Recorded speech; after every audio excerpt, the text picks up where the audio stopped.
होगी। आप मतलब नहीं, मेरी बाध्यता की चिंता छोड़ दीजिए सर, आप अपनी जनता के साथ बाध्यता की चिंता करिए। मनोज काका जी, मेरी बाध्यता की चिंता छोड़िए सर, आप जनता के प्रति बाध्यता और सेना के प्रति बाध्यता और कर्तव्य की चिंता करिए। सेना ने कहा है, भारतीय सेना के डीजीएमओ ने कहा कि ऑपरेशन सिंदूर के तुरंत बाद पाकिस्तान से संपर्क का प्रयास किया गया, हॉटलाइन पर टेरर कैंप पर स्ट्राइक के बारे में बताया गया, पाकिस्तानी डीजीएमओ को जानकारी दी गई। टेरर कैंप पर स्ट्राइक से पहले पाकिस्तान से कोई बातचीत नहीं हुई, तो आपको सेना पर भरोसा नहीं है? मुझे पूरा सेना पर भरोसा है। सेना पर भरोसा उन जैसे लोगों को एक सवाल करने की हिम्मत करो ना। थोड़ा सर मेरे हिम्मत की चिंता मत करिए काका जी सर, मैं कह रहा हूं मेरे हिम्मत की चिंता बार बार करते हैं सर, मत करिए प्लीज। आप हिम्मत करने की चिंता करिए कि कांग्रेस से जब गठबंधन पर बैठेंगे ऐसे मसलों पर, तो पूछिएगा कि शिमला समझौता 71 की जंग जीतने के बाद 13,000 स्क्वायर किलोमीटर जमीन क्यों दे दी थी? पूछिएगा कि उसी समय पीओके क्यों नहीं ले लिया? तो सर ये हिम्मत आप कांग्रेस से दिखा दीजिएगा, मेरे हिम्मत की चिंता मत करिए, अपनी बात पूरी करिए। आप मेरी बात सुनो। इस सेना के खिलाफ सबसे ज्यादा अपमानजनक शब्द भारतीय जनता पार्टी का एक मंत्री दिया, विजय शाह। उसके बाद मध्य प्रदेश के एक उप मुख्यमंत्री ने कहा कि सेना मोदी के चरणों, ये हमारी सेना किसी के चरणों में रहेगी कि पूरा देश सेना के चरणों में। ठीक है, तुमने सवाल एक भी किया, उस पर एक भी संवाद कर पाए? इतनी जल्दी तुम तड़क पर मत आइए काका जी, इतनी जल्दी तुम तड़क पर मत आइए। रामगोपाल यादव जी ने व्योमिका सिंह की जाति बता दी, भले जिस संदर्भ में बताई हो। एयर मार्शल भारती की जाति बता दी, भले जिस संदर्भ में बताई हो। आपके गठबंधन के जो साथी हैं वो ये कह रहे हैं कि आतंकियों के पास इतना समय था क्या कि धर्म पुष्कर मार देते। सिद्धारमैया कह रहे हैं युद्ध नहीं चाहिए। तो सर ये पॉलिटिकल करेज की बात मत करिए। नहीं, मुझे पता है, मैं चिल्ला नहीं रहा हूं, मुझे पता है आपको मेरे सवाल चुप गए मनोज काका जी, मुझे पता है आपको मेरे सवाल चुप गए। खैर आरपी सिंह, नहीं नौकरी चली जाएगी। नहीं, मेरी नौकरी की चिंता छोड़िए सर, मेरी नौकरी की चिंता छोड़िए, मैं अपने चैनल में अपनी नौकरी की चिंता कर लूंगा। आप जनता के बीच अपनी जो राजनीतिक नौकरी कर रहे हैं उसकी चिंता करिए मनोज काका जी, मेरी नौकरी की चिंता मत करिए सर। ये आपका पॉलिटिकल एजेंडा है, अपने तक सीमित रखिए, मेरे तक मत लेकर आइए। खैर आरपी सिंह ठीक है सर, मेरे हिम्मत की चिंता मत करिए काका जी सर प्लीज। आरपी सिंह, जो मनोज काका जी कह रहे हैं, आप रुक जाइए मनोज काका जी, रुकिए। मनोज काका जी कह रहे हैं अगर विदेश मंत्री जयशंकर के बयान पर इतना बवाल मचा तो क्या उन्हें सामने आकर इसको और क्लैरिफाई नहीं करना चाहिए था, बावजूद इसके कि सैन्य बलों के स्टेटमेंट में बहुत क्लैरिटी थी? सैन्य बलों ने नहीं, एमईए ने भी दी क्लैरिटी उस पर, और बड़ी स्पष्टता से कहा कि हमने आतंकी अड्डों पर हमले के बाद उनको जानकारी दी और कहा कि हमने हमले कर दिए हैं और अगर आप रिस्ट्रेन रखोगे तो हम आगे इसका जवाब नहीं देंगे आपको, अगर आप रिस्ट्रेन रखोगे।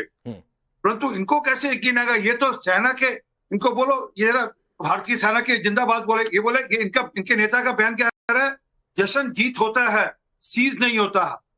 मतलब सेना जो कर रही है, सेना जिस प्रकार से कर रही है, उसकी खुशी का एहसास भी ना हो, उसकी खुशी को बनाया भी ना जाए, उसको सेना का मनोबल ऊंचा ना किया जाए, ये भी नहीं चाहते। ये चाहते हैं नहीं, आप बोलो सेना गलत है, सेना ने सीज फायर कर दिया, सेना ने सीज फायर क्यों कर दिया, सेना किससे पूछकर सीज फायर कर दिया? अरे वो भारतीय सेना तय करेगी ना, वो अखिलेश यादव ने नहीं तय करना। एक बार आपसे ये नहीं हुआ कि शहीद के घर पे जाया जा सके, आप शहीद के घर पे गए, नहीं जाना हुआ शहीद के घर पर, आपके बस का नहीं है, क्योंकि आपको मुसलमानों के वोट की राजनीति करनी है। मैं बड़ा कड़वी बात कह रहा हूँ, आप इसलिए सेना के साथ खड़े नहीं दिख सकते क्योंकि आपको लगता है कि हम ये कर शायद मुसलमान, जो हालांकि ऐसा होने वाला नहीं है, आपको लगता है ये कर हम शायद मुसलमानों को खुश कर लेंगे, इसलिए जो शहीद हुआ उसके घर पे भी जाना नहीं हुआ आपका। जो 26 लोगों में जो एक शहीद हुआ उसमें उसके घर पे भी जाना नहीं हुआ आपका। परंतु जो मूल बात है राकेश जी, ये सारा का सारा चाइना का एजेंडा है। ये सबके सब वो बोलते हैं जो चाइना उनको बुलवाना चाहती है। इनका करारनामा राहुल गांधी ने अपना अंगूठा काटकर उनके करारनामे पर स्वाक्षर कर दिया हुआ है, जो इनको वहां से पढ़ने को बोल दिया जाता है। एग्जैक्टली ये वो बोलते हैं, और ये पहली बार नहीं, ये लगातार ये बोलते हैं। ठीक है, एक जरा बयान सुधाकर सिंह का सुनवा देते हैं, उसके बाद बात ले लो राकेश। अच्छा ठीक है, मनोज काका जी बोलिए पहले, फिर आता हूं बादशाह जी, बोलिए पहले। नहीं, मैं ये कह रहा हूं कि आप पूछो कि चाइना के राष्ट्रपति को झूला कौन झुला रहा था, जरा पूछो। डोकलाम में क्या हुआ किसका हमारा प्रवक्ता ने कहा जा करके यूएन में कि चाइना काउंटी बना रहा है और प्रधानमंत्री ये कह रहा है कि और, कोई घुसा है ना पाकिस्तान के जो आर्मी के जनरल किसका वीडियो चलाते हैं और राहुल गांधी अखिलेश यादव और खड़गे साहब के वीडियो चलाते हैं वहां पर कोर्ट करते हैं वो राहुल गांधी को। और राहुल गांधी को यही नहीं, राहुल गांधी को यूएन के अंदर कोर्ट किया इमरान खान ने।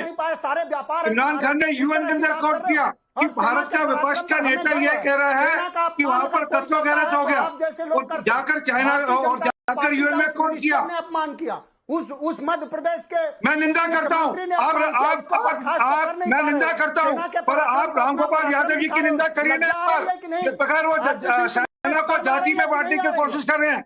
हिम्मत करिए ना, एक बार आप बोलिए ना, एक बार रामगोपाल यादव जी की निंदा करिए, बोलिए रामगोपाल यादव जी ने कहा गलत का, बोलिए ना एक बार। क्यों झूले झुला रहा था चाइना के राष्ट्र? अरे मैं जो पूछ रहा हूँ बोलो ना, रामगोपाल यादव ने जो कहा गलत का, बोलो, हिम्मत करो। आप ये सवाल मैं कह रहा हूँ मेरे नेताओं ने जो बयान दिया गलत दिया, उसकी मैं बसना करता हूँ, निंदा करता हूँ। आपकी हिम्मत है, नहीं बोलोगे क्योंकि आप देश की सेना को जाति में धर्म में बांट कर देखते हो। हम लोग लगातार बोलते हिम्मत अगर कहीं गिरवी रामगोपाल यादव ने जो कहा वो गलत है। आप बोलो एक बार, आप बोलो, मैं उसकी निंदा करता हूँ। गिरवी नहीं रखी। आप बोलो एक बार कि रामगोपाल यादव जी ने जो कहा है मैं उसकी निंदा करता हूँ, बोलिए एक बार। मुंह में दही जम गया ना, मुंह में दही जम गया। जो कहा वो सच कहा कि दलित समाज की हमारी बेटी के पराक्रम पर हमको गर्व है। उन्होंने पांडे जी, ये देश की सेना को जातियों में बांटना चाहते हैं। ये देश को तो बांटते हैं, देश की सेना को भी जातियों में बांटना चाहते हैं। इनको आने वाले दिनों में देश की जनता मुंह पर तमाचा मारकर जवाब देगी इनको। ठीक है, आप मध्य प्रदेश के मिनिस्टर मैं आगे बढ़ता हूँ। मध्य प्रदेश के जिन दो मंत्रियों की आप बातचीत कर रहे हैं, मध्य प्रदेश के जिन दो मंत्रियों की आप बातचीत कर रहे हैं, मनोज काका जी, आरपी सिंह ने यहां पर भी उनकी निंदा की है और बार बार बीजेपी के प्रवक्ता कह रहे हैं कि कार्रवाई होगी, लेकिन कब कार्रवाई होगी ये भी देखने की बात है। लेकिन जरा सुधाकर सिंह का बयान सुनवाइए, फिर मैं बादशाह जी के पास जाता हूं। जरा सुनिए बादशाह जी, आप भी सुधाकर सिंह के इस स्टेटमेंट को।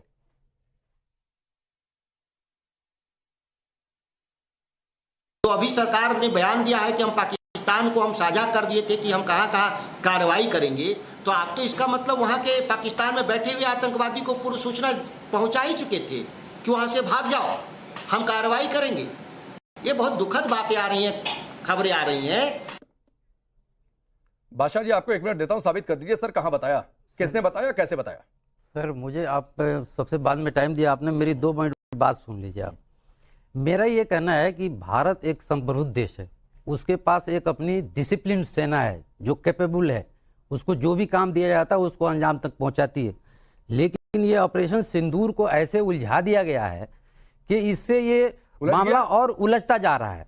आपने सेना को 22 तारीख को अटैक करवाया, सेना ने अपनी 22 तारीख को सेना ने कहा, पूरी तारीख याद रखिए, तारीख याद रखिए, 22 तारीख को पहलगाम में अटैक हुआ है। पहलगाम में तारीख याद रखिए, यही दिक्कत है, कंफ्यूज हो जाते हैं।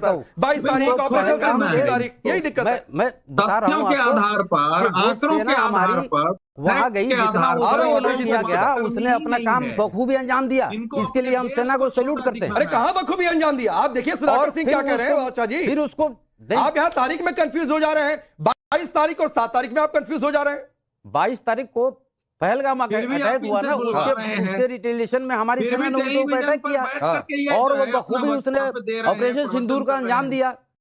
अरे मैं सुधाकर सिंह वाले पर पूछ रहा हूं, कहां पहले बताया गया कि यहाँ मुरीद के रावलपिंडी कहां मारेंगे, ये कहां बताया गया? ये तो हमारे जयशंकर जी का ही बयान है कि हमने पहले उनको इन्फॉर्म कर दिया। ये कहां होता है? आप जिसके ऊपर अटैक कर रहे हो उसको पहले ही बता दो कि हम तुम्हारे ऊपर अटैक करने जा रहे हैं। भाई जो मकसद था हमारा, पहले दिन से क्लियर है, मकसद था उस टेररिज्म को लेने के लिए। आप तो ये तो पहले दिन से क्लियर है उदय जी, ये तो पहले दिन से क्लियर है। जो कर्नल शैलेंद्र सर ने शुरुआत में कहा कि ये तो 22 तारीख को अटैक हुआ, उस दिन से निश्चित था कि ठोकेंगे, बस ये तो पहले दिन से क्लियर था। अवधेश जी देखिए, मैं जरा अपनी बात फिनिश कर लूं पहले। अच्छा 30 सेकंड दीजिए। हाँ 30 सेकंड में आप मेरी बात सुन लीजिए। ये जो फर्जी राष्ट्रवाद के चक्कर में सेना को आगे ला रहे हैं, तिरंगा आगे ला रहे हैं, यही बीजेपी के लोग उसके पीछे ये छुप नहीं सकते। अब सुधाकर ये सिंह पर सर देश आप को बोल नहीं पा जवाब रहे हैं। देना पड़ेगा। अब बादशाह आलम सुधाकर सिंह पर आप बोल नहीं पा रहे हैं और यहाँ पर नहीं, राष्ट्रपति आप पर साथ आप देने नहीं चले कर आ रहे रहे हैं। हैं। डिप्टी नहीं चीफ तो नहीं, मिनिस्टर ठीक है कह ना रहा है सर, कि पहले या सेना तो मोदी जी सुधाकर के सिंह पर बोल लेते थे, झुकी हुई सुधाकर है। सिंह का कहिए तो पुराना ये सेना- स्टेटमेंट भी आपको हमारी सुना दो। सेना ऐसे कि उसकी बीजेपी की सेना है, ये भारत की सेना है। आप कहते रहिए सर मुझसे, ये भारत की सेना है। और कोई अवधेश जी, इसमें सेना का अपमान अवधेश कर रहा है, सब सेना अवधेश के जी, साथ ये शब्दों में कंफ्यूजन और पाकिस्तान के चैनलों में हेडलाइन। नहीं, देखिए, शब्दों में कोई कंफ्यूजन नहीं